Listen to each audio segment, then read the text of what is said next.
Olá, sejam muito bem-vindos a mais um programa da série Dialética do Prazer. Hoje nós vamos falar sobre sexo virtual ou cybersexo.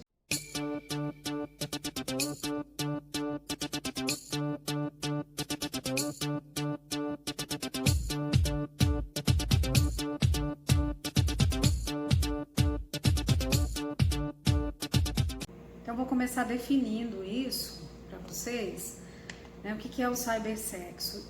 Existem algumas variações dependendo dos autores, dos pesquisadores, mas de uma maneira geral a gente pode dizer que é uma atividade sexual entre duas ou mais pessoas via internet, mediada pelas tecnologias da informação. Então podemos fazer uso de computadores, tablets, notebooks, celulares, enfim, toda essa parafernália tecnológica que a gente conhece muito bem e que tem sido muito mais utilizada desde o início da pandemia, tá? O objetivo qual é? O objetivo é veicular, transmitir mensagens sexualmente explícitas e gerar prazer, obter prazer e gerar prazer. Então, por isso que a gente fala do cybersexo, esse é o termo mais tecnicamente utilizado. Essa atividade sexual vai acontecer em tempo real, quer dizer, de forma síncrona, Os dois estão ao mesmo tempo ali, os dois ou o grupo está ao mesmo tempo conectado de alguma forma. Sites, salas de bate-papo, Messenger, WhatsApp, enfim, seja o que for, e as mensagens vão sendo veiculadas por ali. Não é caracterizado o cybersexo somente se há chamada por vídeos ou contatos dessa forma. Então, as mensagens que geram prazer, que têm a intenção sexualmente explícita, a gente já considera como sexo virtual, tá? Alguns autores vão dizer que, na verdade, assim, para haver o cybersexo, o indivíduo precisa chegar ao orgasmo, Ou seja, precisa haver precisa completar o ciclo de resposta sexual. Então, precisa haver excitação e ele precisa chegar ao orgasmo. Alguns vão dizer que esse cybersexo, na verdade, é uma forma masturbatória com o uso da tecnologia. E outros vão dizer que é simplesmente dar vazão às fantasias, então é um processo muito mais interno, com o uso das tecnologias de informação. Então, o campo aí e a área de estudo é muito vasta. O que é interessante a gente pensar em relação a isso? Dois elementos principais aí. O que leva o ser humano a buscar isso? Tá? Então, não sei se a gente tem uma resposta única, Não temos, na verdade, mas são reflexões que eu vou colocar aqui para vocês pensarem. Então, o que leva um indivíduo a buscar isso? O que está acontecendo?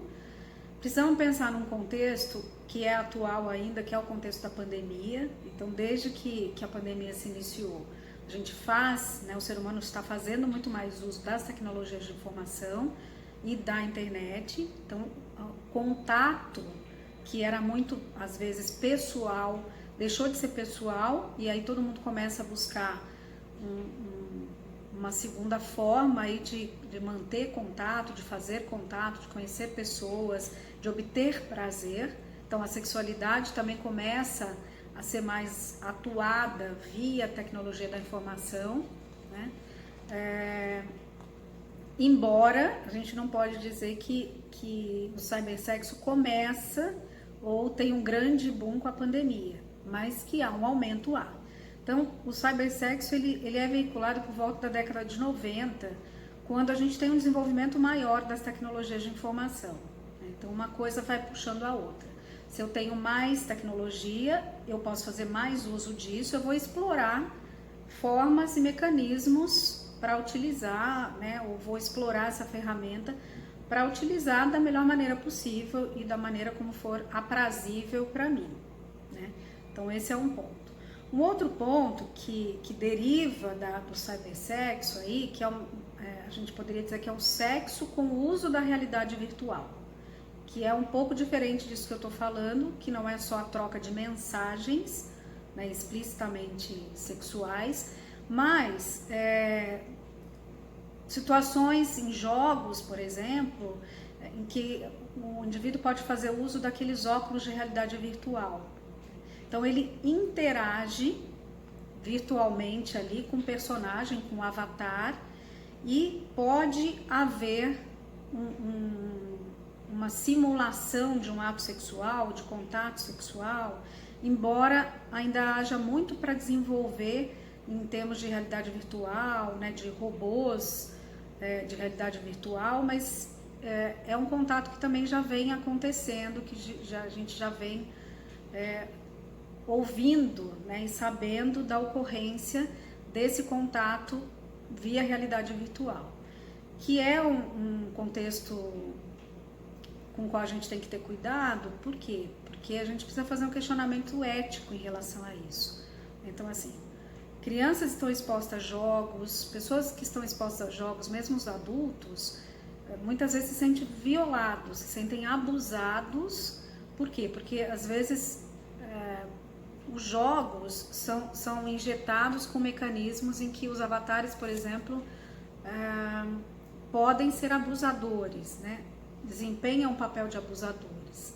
Então é preciso ter muito cuidado com isso, com essa questão de menores acessando determinadas ferramentas, saber se são ferramentas realmente lícitas, né? Se não vão estimular algum tipo de prazer sexual, ou fazer a manipulação dessa criança, desse menor de idade, e se o adulto também não vai ser coagido de alguma forma, não vai ser abusado de alguma forma. A tecnologia está aí, a gente não tem como fugir dela, né? O avanço é constante, é frequente, é muito rápido, então a gente precisa saber que isso existe, né? Que é possível vivenciar o cibersexo, que é diferente de estar exposto ao sexo dentro da realidade virtual, porque isso pode levar a uma série de confusões e questões até legais, né? E pensar um pouco na função de tudo isso na vida do ser humano, tá? Então, o que se busca, né? O que se busca com o cibersexo? O que se busca com o sexo virtual?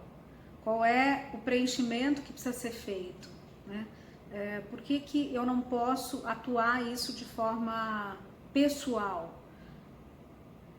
É melhor? É pior?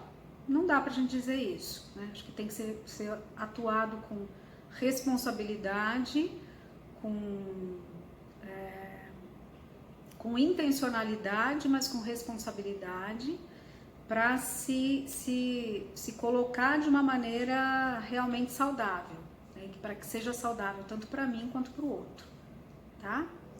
Espero que vocês tenham perguntas relacionadas, porque aí a gente pode desenvolver mais o tema, e espero que vocês tenham gostado. Curtam, compartilhem e me sigam lá nas redes sociais. Até o próximo!